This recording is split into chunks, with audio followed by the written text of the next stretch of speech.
Welcome to Local Leverage, the podcast that helps you grow your business. I'm your host, Mark Hockridge, and today we're sitting down with a powerhouse in the mortgage industry, a leader who's not only built a top-performing brokerage, but's now shaping the future for independent loan officers nationwide. From leading one of the fastest-growing brokerages to taking the helm of AIME, he's on a mission to help small brokerages scale, compete, and dominate. Please join me in welcoming the CEO of AIME, Jonathan Haddad. Welcome to the show. Thank you. Appreciate you having me. Yeah, it's my pleasure. Well, let's just jump right in. I'd like to first acknowledge that, a few months back you sold Next Door Lending to NerdWallet. Sorry. No, you're good.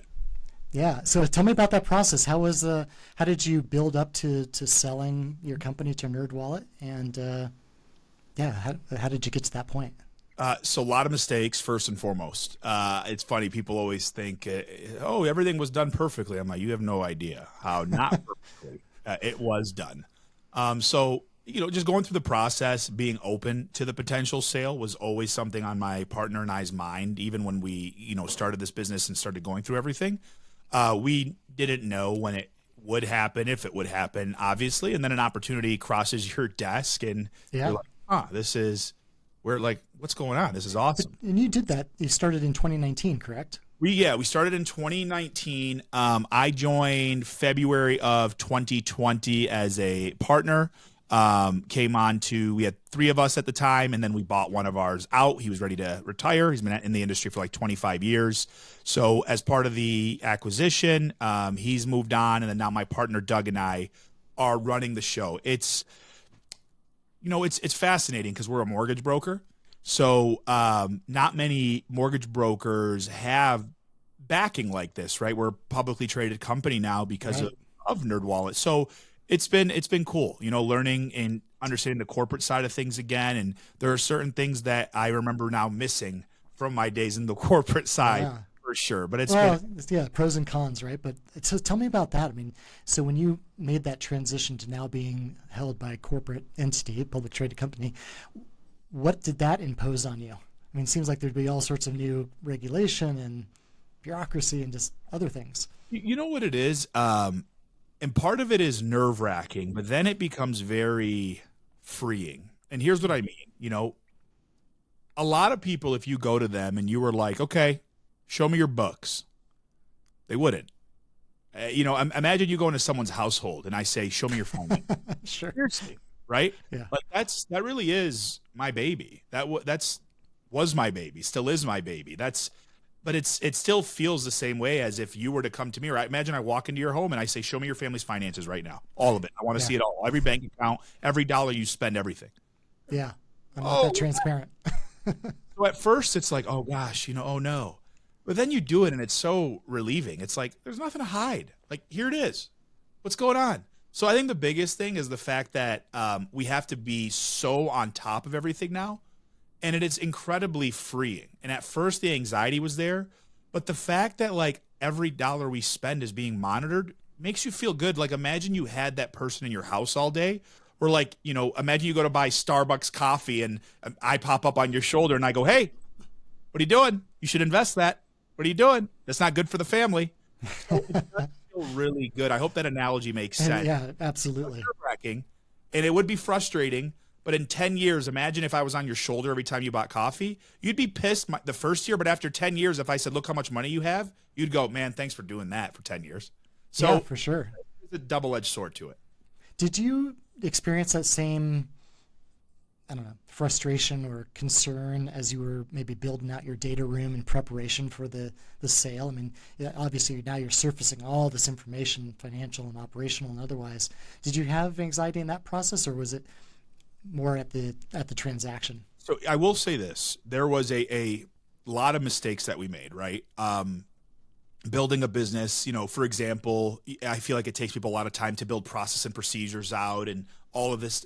So one thing, though, that we did do early on, and it was really cool because, look, we always had an interest of selling when we created this place.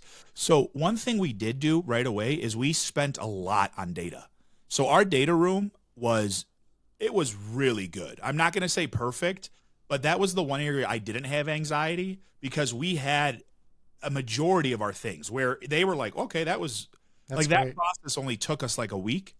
because of how good our data was. We are very on top of it. We had a really great data scientist who happens to be a good friend of mine teach us about data, how to store data, how to properly do it, why it's important, buying the firewalls for the data. I mean, it was a very large 6-figure investment that we made early on into our data room. So believe it or not, that was one area where we were really good. But for those out there listening, he's not kidding. That is a huge focus these companies had, especially for companies like ours. Any real estate company, you're dealing with private, very sensitive information. I didn't yes, our stuff was good. I didn't realize how serious they took it until their team, we're talking on-site visits, people coming. So if your data isn't legit, isn't dialed in, your fields aren't updated properly, take the time now to do it right up front. Hire someone to do it for you. Every loan that closes, get it done correctly. He is spot on. It's a big deal. Yeah, and I think so many folks don't think about that. I mean, it sounds like you went into this business with the expectation or desire to ultimately exit it, and so you're thinking about that from the get-go. But sometimes people aren't entering it that way, right? They're just continuing to operate, and then when they do get ready for an exit or preparing for one, boy, they're just trying to, how do I assemble all this into rational ways, and how do I make sure that it's deep enough yet not too deep? I mean, there's a whole bunch in there, right? Yeah, and you can't, like I told you before, you can't hide anything. And I do think part of it came, I did start my journey at Rocket Mortgage, Quicken Loans, back 12 years ago now. And that was always a thing. And, you don't know why. I was 21 years old when I started. I didn't really know anything. So that was definitely ingrained in my partner and myself early on. So that definitely played a small role. You don't really realize the importance of it until you need it. Yeah. And obviously when we needed it, we had it, and there wasn't the scrambling. There wasn't the calls and the duct tape and trying to keep the bumper up, just, I don't know. So I agree. But I think that came from really early on for us. Did your partner also come from retail mortgage? Yes. Okay. All three of us initially were all retail. Okay. And so the two of them, it sounds like, maybe preceded you by a few months, and then you joined in as a co-founder. Is that how that works? Yep, correct. So I think about 3 months, 4 months. I'm always curious about this, and I'm down a rabbit hole, but how did you go about, forming that partnership? How did you determine, okay, who's going to be responsible for what? That division of labor, because oftentimes that can be a very easy mismatch where you got too many visionaries, not enough executors. Like, how did you structure that and think through that? You're spot on. I think the thing with me, I am. Sometimes people always say I can be a little too honest, but I can't help myself. That was something that we screwed up heavy up front. You don't really know. Like, one, you need to understand your partner's end goal. Like, I didn't know one of my partners was done in 5 to 7 years, but that's not his fault. That's my fault. Hugely important, though. It's not his fault at all. Like, I didn't ask him. He doesn't need to tell me, like, hey, just so you know, he doesn't know what this is going to be, what it's going to look like. So, number one, ask a ton of questions as much as you can, because up front it's always rainbows and butterflies, and people are excited and ready to go. And I love my partner, right? I really do. But we've had a lot of turmoil. We've had a lot of conflict, and the reason there was conflict is why we didn't sort out a lot of the stuff that we just didn't know. So a lot of the things that happen is you start to go through the business, and the business starts to grow, and you start to scale, and the money comes in the door, and then now people have different ideas of what to do with the money. Absolutely. So, after we had our conversation, we really flipped the script as partners, and we were like, okay, this is your lane. You make decisions on this. You make decisions on this. You make decisions on this. Your decisions are final in these areas. Here are decisions that require unanimity across the boat. So this is a unanimous decision. Here's what it would require. And then we had a list of things that would required all three to sign off. Not a majority. It was 3 people signing off. That's something I wish we would have done to start versus a year and a half, 2 years later. Absolutely. So I think a lot of people go down that path, unfortunately. And it's not a bad thing. Again, you just don't know. You don't know what you don't know. But then money comes in, it's different, right? And it is true. It's not a bad thing. There's nothing wrong with it. But really make sure you sit down with your partners if you're going to have them, put it in writing, have operating agreements. It's real. It is what it is. There's nothing wrong with it. Just have the conversations, and it'll make your life easier. So first year and a half, tough, not in a bad way. It's just it's COVID, Everyone's making money hand over fist. Everybody has different decisions and thinking of what is coming next. Nobody had an idea that the economy would take the turn it did for the last 3 years. So just sit down, talk to your partners, understand the intricacies, who's doing what, why they're doing it. The last thing, always put in there, agree. Like if anybody has interest to sell, put the number in the operating agreement. Gotta have a buy-sell agreement. Agree on. Yes. And that's something we did do. So that was really cool to have that in there. So that stuff is really important and goes a really long way. Can you give a little bit of, I don't want to get into the private stuff, but can you give us a little bit of color on kind of how did that initial disagreement surface and how did it force you then to establish these controls? Because I think that's, it was a great forcing factor. I'm sure it wasn't comfortable as it happened, but I'm curious about how it surfaced and where you started realizing that you had, lack of alignment. Well, one of the areas that we do a really good job, and we still do to this day, it's a rule that I have. You're not allowed to have resentment. If you have resentment, it's your fault, not my fault. And the reason I say that is this. If you don't bring something up to me, and my team knows this, I have a team of 24 LOs, you don't get to tell me about an issue you had with me about something that happened a month ago. You got 2 days. If you don't tell me, I can't guess. So that happened with us really quickly. We took that rule, and we're really big into, there's a book called The 5 Dysfunctions of a Team. Yeah. If you've ever, yes, by Patrick. Yeah. So great book. Excellent. And the first layer is trust, but then the next layer is conflict. I trust these people already. So I know the trust is there. We're not afraid of conflict at all. None of us were. We're still not. And that does make it a lot easier. So it legitimately happened 2-3 days after we had a difference in terms of the vision on where we want to go, whether it's spending money on tech or leads or how to scale the company. And we sat down on a Saturday. We legit came into the office and were there for 8 hours. 8-hour conversation, good to go. Everything got built. We wrote it all down, sent it to the attorneys. I know it sounds crazy, but people, you have no idea how much gets brewed up by simply not having the conversation. Oh, yeah, absolutely. So the first thing was, we need to talk right now. That's what I said. All of us met. We all agreed. We met in the office Saturday morning at like 7 or 8 a.m., and we sat there for 8 hours. And it worked. It worked. It's funny. It's funny. Your story mirrors one of my own. I recall one of my first companies had 2 co-founders, and we reached that inflection point where our visions were different, and also we were, I think, just struggling. What did we want to become? And same thing. We did an all-day kind of session. There was laughs, there was tears, there was frustration, the whole thing. But we came out of it with some clarity around both what did we want to go do, and it also flushed out one of our founders. I mean, one of the co-founders was like, okay, this isn't my jam, and that's cool. And we facilitated that exit and continued down the path. I love that. And it's, it doesn't have to be a big deal. But to your point, the other thing of it too, when you're in that room, is so many people, you know what, I'm going to say it, I don't even care. People with winning mindsets are people that aren't going to hold something against you that don't go right. So here's what I mean by that, okay? In that room, if you have a disagreement amongst A-type personalities, generally speaking, that means one person's vision is going to be wrong. All right? So that means either what we're deciding to do as a unit is going to be right or wrong. Whichever person disagreed with it up front, you don't ever want them to come back and say, I told you it wasn't going to work. Right. And there's so many people that have that mindset. So the other portion of it is like, hey, do we actually agree with this decision? Or are you just saying it to appease me or appease the partner?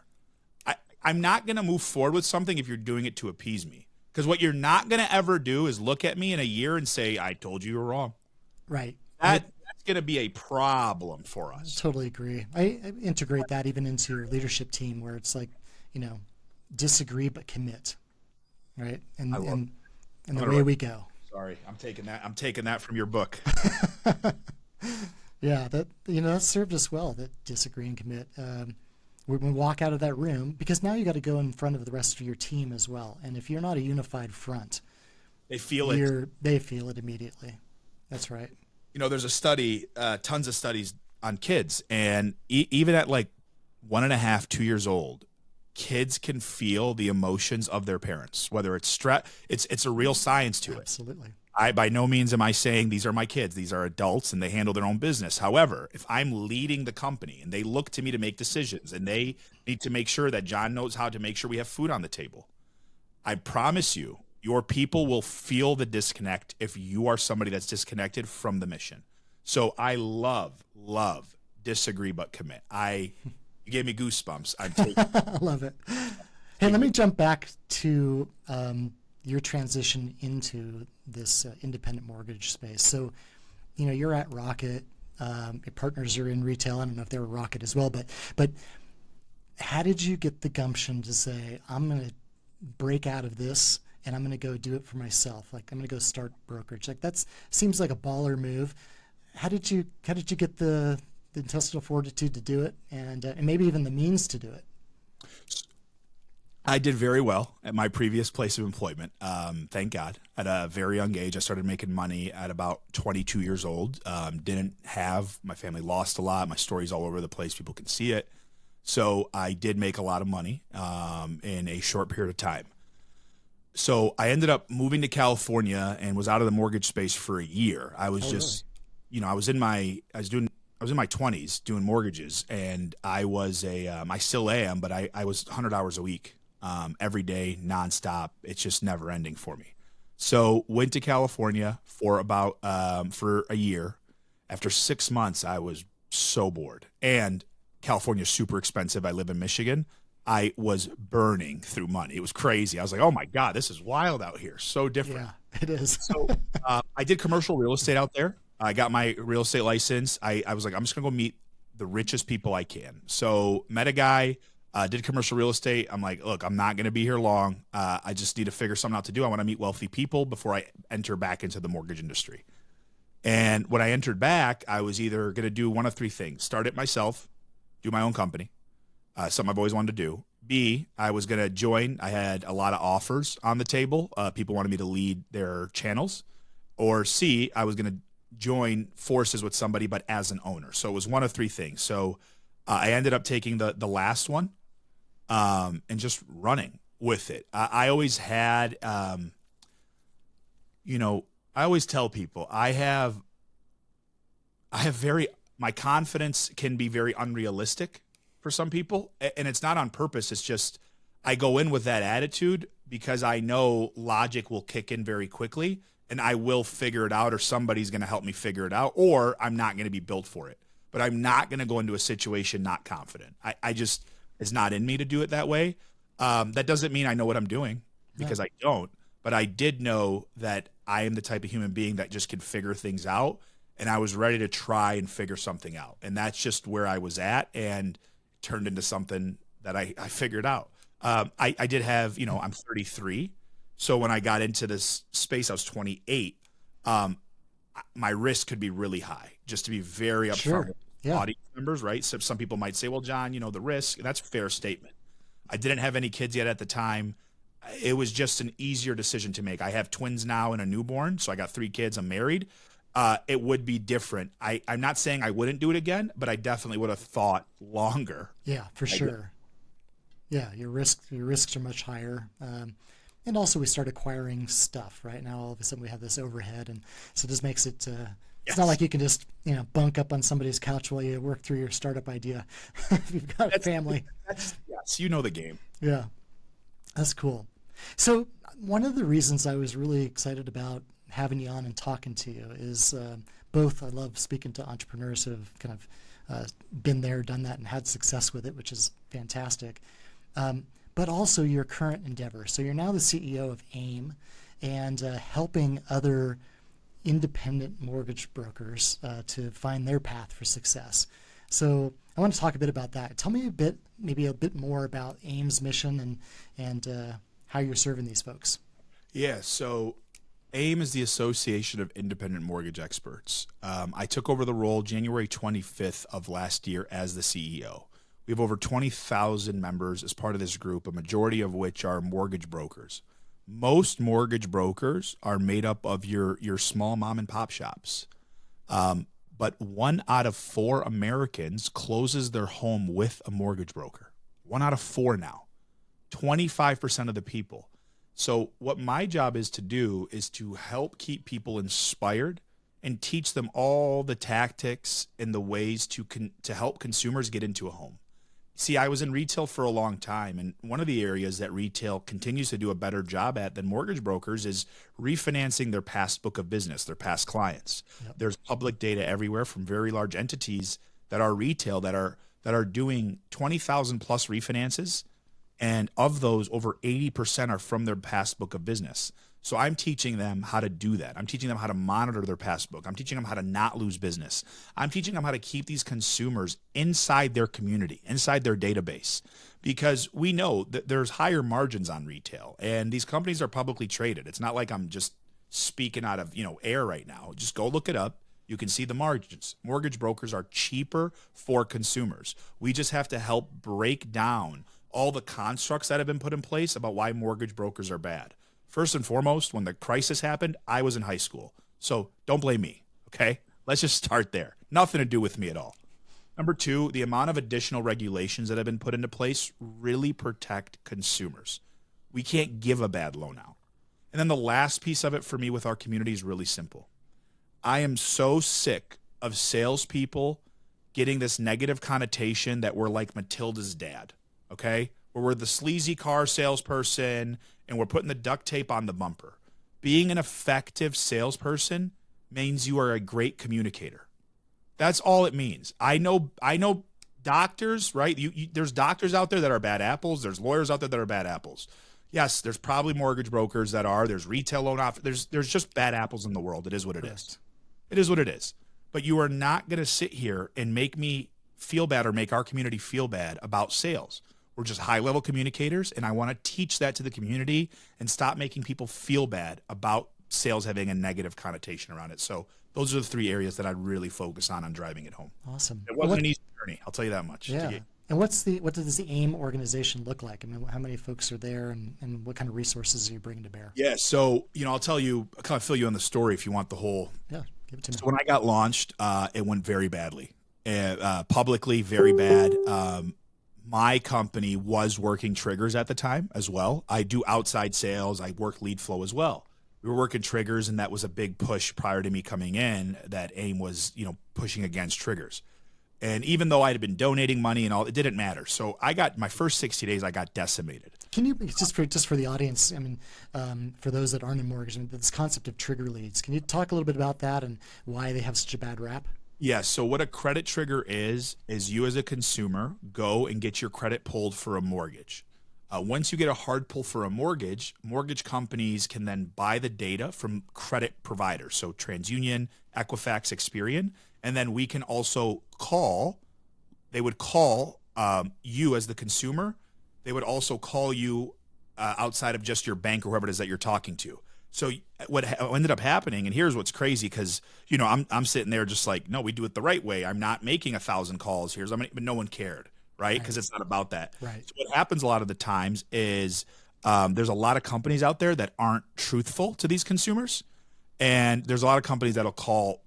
Some consumers would get 100 calls a day. Oh yeah, just inundate them. It is crazy, and there does need to be some reform around there. So that's what I was getting a lot of heat for, even though it was a very small part of my company's business. That's not the point. The point is that's what the community felt.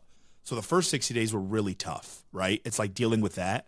So boots on the ground, I did what I did best. Pick up my phone and make phone calls. I made over 1,000 calls in 60 days. And just one by one, calling. Once that stopped, then I just kept pouring back into the community and giving them everything that I possibly could. Just free content, and making myself readily available. I gave my cell phone number out publicly at least a dozen times. You have an issue, call me. Here's my phone. Call me. That really changed the tune. I also did last year for free. I did not take a salary. So I did it for completely free. And I said, let me show you what I can do first, and then let's pay me. Okay? So now I have a salary. I've put in the work. I've done all the stuff. AIME, we have about 14 employees. We throw the largest mortgage event for mortgage brokers every year called Fuse. This year it's going to be in Nashville, October 23rd through the 25th. And we are really focusing on the mortgage broker, on the homeowner, and showcasing to them why they should use a mortgage broker, and on the real estate agent and why they should also use a mortgage broker. So AIME runs heavy with a light staff, but these people are elite. I love them. They work so hard. It's unbelievable to watch them work and push towards a cause. That's cool. I'm all about helping small businesses and entrepreneurs succeed, and so you're speaking to me. Yes, sir. How are you helping to direct these folks to break the cycle of using trigger leads? Like, how are you giving them control of their lead generation and their ability to grow their businesses outside of that? Past clients, the amount of, mortgage brokers do a really great job dominating the purchase market share. And you've seen it over the last few years because of the additional market share that has been gained. And you saw the flip of the number one lender in the country, right? Becoming a UWM who's just strictly wholesale. So that means mortgage brokers, right? That's who's sending them a lot of this business. So the one area that we don't win is refinances. So how can mortgage brokers win the purchase market share every year, but they don't win the refi market share? What does that mean? The other piece of it is if you go look at the data, and I'm waiting for the new data, so I just have 23's data right now. I will have 24's here shortly. In 2023, for example, 650,000 cash out refinances occurred. Of those, mortgage brokers only accounted for 19%. Wow. There was one company out there, one retail mortgage company that accounted for 21%. Mortgage brokers as a whole, every mortgage That's broker, crazy.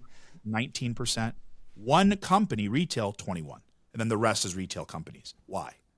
So for us, what we're doing and what I'm helping them with is I'm showing them this data, and then I'm teaching them how I did it for so long. I'm giving them the scripts. All the scripts are completely free to our AIME community. They get it all, how to call, how to have the conversation. We can't be losing those opportunities. We cannot lose them. You can work your book of business and put yourself in a great position for the next 3 years if you know what you're looking at and know how to have the conversation. So that's just one area that we're focusing on. Is it pretty typical that when somebody leaves retail and goes to independent, that their book of business is essentially the property of the retail brokerage? Or yeah, it happens a lot. It does. I'm not going to say it's everybody because I have come across some really people. They're like, look, and you know this. There is a fine line, right? There really is a fine line on what is or isn't. Because from a data protection, I do have to service and hold some. Like, there is a fine line, but there are companies that pillage, and that's very scary when you start seeing the pillaging. We have real examples, unfortunately, of organizations, and I don't talk about this a lot because I'm not trying to get into the issues here, but I am working on something. But we have organizations that we have proof of that when their loan officer leaves, we have recorded calls where their previous employer will call their real estate agents and trash them. oh, jeez. They fight. I have them. So that stuff's very unacceptable. It is quite frustrating when we get stuff like that. There is a fine line, like I said, where it is just a level of respect, and there's things because I have to protect myself as a business owner. For those listening, for example, like if we do a loan for a consumer, but then somebody else tries to do a refinance for them a month later, the original loan officer who received commission in the company, they can lose their commission on that. And that's called early payoff. That happens within 6 months of doing a consumer's loan. So if you work for me and then you leave and then you decide to pillage your clients and do all the ones you just did because it's not going to impact you because you don't work at my company, well, yeah, we have to have a conversation. Yeah, it's exactly. We have to have a conversation. So there is a fine line. It is unacceptable in certain cases, but I also believe there is a double-edged sword in making sure you're having conversations as somebody is exiting your company. Yeah. In this role, you're out fighting the battle to try to move the industry forward every day. What's the one battle that you consistently are having to lean into? It's such a good question. I love it. So the biggest battle that we run into consistently, I think it's across the board, not just for AIME, but for my people as well at Next Door Lending. You have to take ownership first. You can't, we make a majority of the income on these loans, and we get paid very well. For those listening and don't understand, like there's a lot of great opportunity on the mortgage side. That's why so many people are in it. It's not easy. But if you're receiving a chunk of the money, that's like like imagine your doctor screws up and then blames the nurse. I just think, well, it's her fault. It's his fault. I know I'm the doctor, but they screwed up. You can't do that. And we deal with it a lot, and I get it. It's hard out there, and it has not been an easy 3 years, and people aren't making as much money as they were. I get it. But you have to take accountability first. A majority of the issues that we get when I go in, because we get a lot of escalation. So if a loan's going south, they come to us at AIME. That's another value we provide. And we reach out and we check in. Now, this isn't everybody, but a lot of the situations that we get are simply because we just didn't do a thorough job up front asking questions. So it's not easy because when they're calling, I'm dealing with the emotion first. So you can't really say when someone's that emotional, well, you should have done it this way. Not a good way to do feedback. So I have to wait a little bit. I'll wait a couple days. I'll fix the issue and then I'll circle back. But you make most of the money. You have to take a majority, if not all of the blame. It's that simple. Yep. Comes along with it for sure. It seems like there's a lot of folks, I mean, maybe it's just my perspective, a lot of folks making that transition from retail into independent. And you see, or you hear lots of stories about that being very challenging. As you see the landscape or just the situation of somebody making that transition, what's the biggest challenge for a brokerage or an independent LO in continuing to grow their business? You know, for those that shift over, a lot, like especially me, right? A lot of the times you just don't, you're like the grass isn't greener or whatever that's happening or this is happening. A lot of it just has to do with your ability to adapt quickly. There isn't a lot of drastic changes, in my opinion, personally, as somebody that spent a really long time in retail at a really high level. A few things are going to throw you off, like pricing just looks different because of compliance and the law.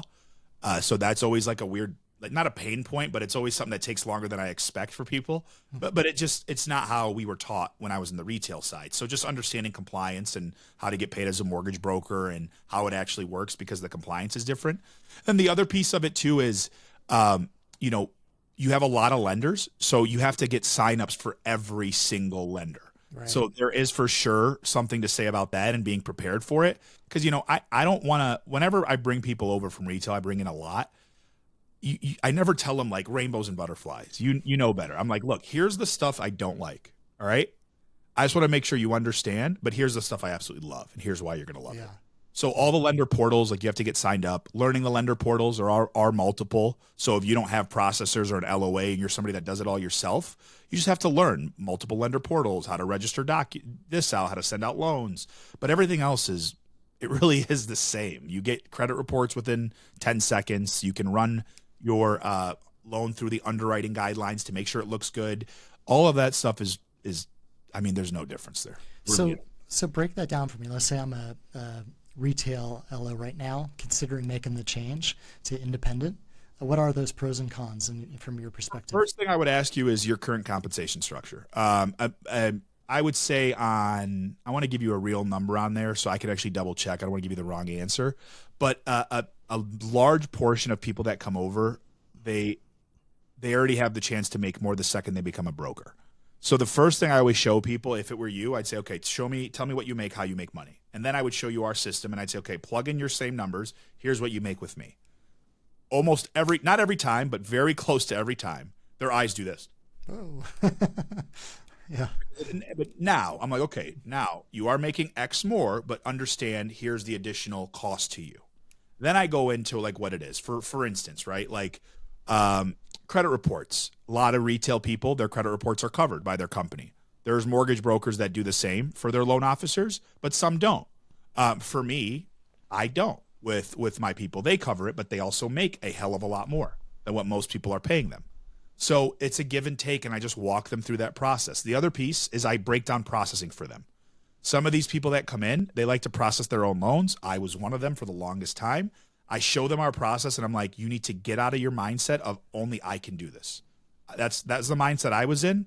My job is to help make you more money. You need to trust the process. A lot of them takes them some time to trust it because they're just so used to being all hands on. So those are like 2 or 3 really big areas that and again, it's not that it's difficult, but it takes time to learn it. and you really have to let go of some of your things that you were taught because you don't know what you don't know. And you've been being sold, like I was, about why you shouldn't be a mortgage broker for the longest time. So you're always nervous and cautious up front. I would assume, and tell me if I'm wrong here, but I mean, as you make that transition from working for somebody to working for yourself, it comes with all sorts of additional tasks. Now you're buying and assembling your tech stack, you're dealing with taxes, all these other bookkeeping, all these different things that you weren't exposed to in the past. How much of that is reality in this transition? So every company's different. For the way we do it, we handle all that's handled by us. So we do handle your tech stack. We set all that up for you. We have our payroll systems. We have HR team. But my company is going to be a little more corporate. And there are a lot, by the way, let me be very clear, a lot of mortgage brokers that take the same approach my company takes. But to your point, there are companies that make you do all of your stuff on yourself, and they take even less money than we take. So you have to make sure that if you are somebody that's in the retail side and looking to join the broker side, ask all the questions he's talking about right now. He is spot on. Okay, do I have to cover accounting? Do I have to take care of QuickBooks? Do I have to reconcile? Because that will be additional tasks. Like for me, we do all their loan registrations for them. We process their loans for them. We bring them, we have an HR portal. I take that off their plates. So my whole pitch is, hey, look, I'm going to give you the retail feel without the margin. So what I mean is I'm going to give you all the infrastructure that you had in retail. The difference is you can have all that, but you can still sell better rates to your clients and make more money, and here's how we do it. And it's been working, thank God, incredibly well. Awesome. We touched on this a little bit, but I'm just curious to go back. I mean, aside from referral or existing business, or existing book, how else, what are the best methods for independent LO to generate new leads? So here, I'll number one, I'm going to go, it's funny you asked. I've been going through this really, really heavily with my team and really trying to explain to them how this works and what it all means. So the first thing you need to understand from a sales perspective, before I go into this with you, is do you have a sales process, first and foremost? So that means that every conversation you have, whether it's trying to gain more business, whether it's trying to get a loan closed, whether it's trying to get a date, I don't care. What is your process? So for me, there's been a lot of science and studying done on influencing and how to influence human beings, right? And what it looks like and all of that. So the first thing I teach is the process. So I always ask, like, how do I get more business? What's your process? Most people are like, I don't know. So 5 steps. Number 1, reciprocity. Number 2, social proof. Number 3, scarcity and urgency. Number 4, authority and confidence. And number 5, emotional connection over logic. So when I go into a conversation, if you're trying to get an agent, a real estate agent to work with you, a financial advisor to work with you, I go in with having an opportunity for all 5 of those that I just mentioned. So an example of that for reciprocity would be something like this. If I was talking to a real estate agent, hey, Mr. or Mrs. Agent, what if I could show you for free every client over the last 5 years that did a transaction with you, but then chose another realtor for their second transaction? Would that be of value to you if I could give that to you for free? What? Yes, it would be. So reciprocity, I just opened the door. I also created urgency and scarcity. I just said you lost something. Yeah. I can give it to you. Now, you see, I don't give this to all of my agents. I do want to just give this first one to you for free, just so you can see what I have the opportunity to do for you to help grow. So that's already, you kind of see my idea there. Yeah, I see that. And I also think I picked up on this, on the sales process piece. I mean, if you don't have a good lead capture and nurture sequence, then generating the lead is... Who cares? It doesn't matter. So when someone says, John, what do you do at a networking event? It doesn't matter what I do. I have a process, and I follow that process. So number 1, do you have a process? If you don't, figure it out and actually mean the process you're building. The 5 things I gave you, I believe in them in my heart of hearts. I've studied them like crazy, and now I'm talking about them. So that's number 1. Number 2, once you have the process, whatever you do, when you go to a networking event or a game plan, at every networking event that you go to, Your goal is not to earn a transaction. You have to get out of the instant gratification mindset. 100%. Out the door. And you know why? After COVID happened, think about all the information that was gathered was all through what? Online. So even consumers, when they're buying things, because mortgages were happening, because real estate's still happening, what are they doing? They're now using online more than anything else they've ever used in their life. So the way to gather information exploded. So all your little tips and tricks and stuff from the past, it doesn't work anymore because people know the BS. Yeah. So it's very important that when I go to a networking event, I get out of the instant gratification mindset and you move yourself into a different mindset. When I go to a networking event, my goal is to what? Is to get 5 phone numbers. All I want 5 phone numbers. From those 5 phone numbers, I want 2 meetings. So your framework has to be very dialed in when what you're talking about is leads. How do I generate more leads? Now from there, for loan officers, agents, financial advisors is a really big one that no one uses. Real estate agents obviously is big for mortgage brokers, or loan originators, I should say, is a big one. Your neighborhood, if you live in a house, I can't tell you. I was living in Vegas at the time. I think I refinanced my entire subdivision. I really think I did. How did you make those connections? Was that door knocking? All the community events. Love it. So it was Vegas. We did a lot of block parties in the neighborhood I lived at. So the neighbors would be out, just randomly with the kids, and just we were having fun. I would just go. We start talking, having conversations. All of a sudden, I'm doing one loan, I'm doing the next loan, and but I didn't go in there thinking they owed me something. I think that's the key. I mean, in to your point about going or clearing the mindset from transactions to phone numbers or establishing relationships. That's so much more authentic and organic than just making it all about me. I'm here to get a transaction from you versus I'm here to bring you value in the form of information about deals that were lost and so forth. This is a whole different way of looking at it, and I think that's exactly the right way to approach it.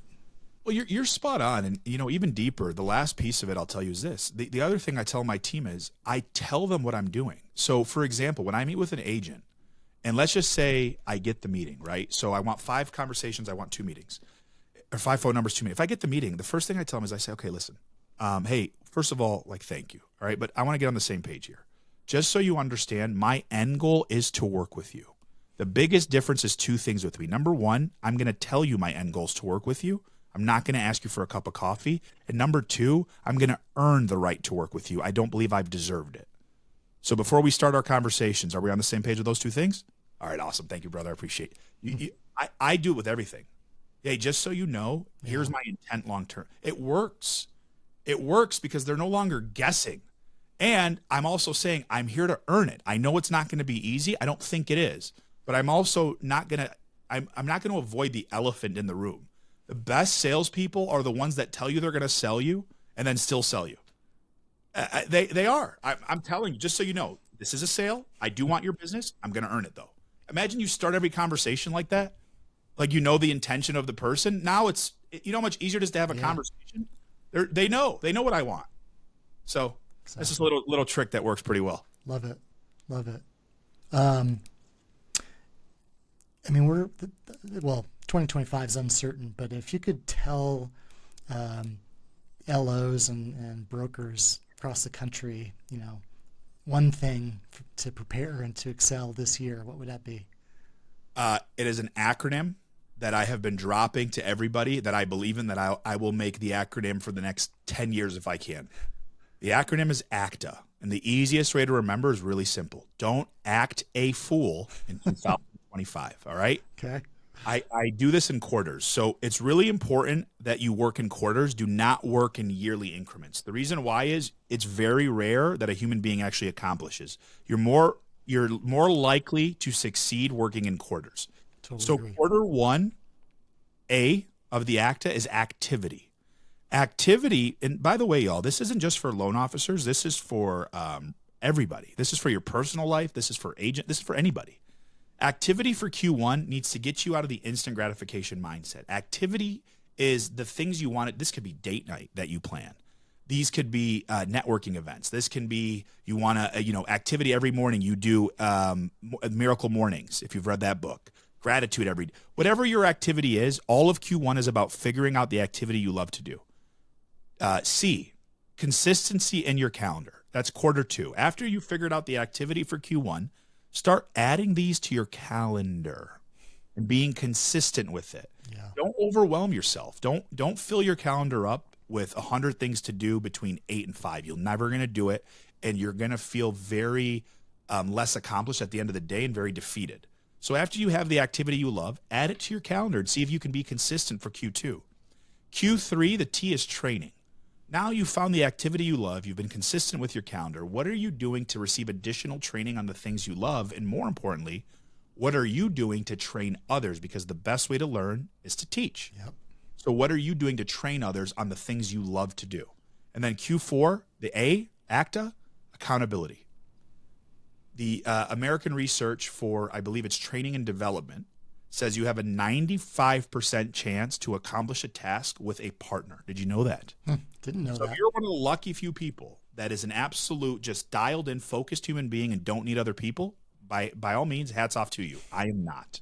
If you're like me, find somebody that you can help hold yourself accountable to all the other things you talked about for the last 3 quarters. So don't act a fool in 2025. Love that. 26 or any year moving forward.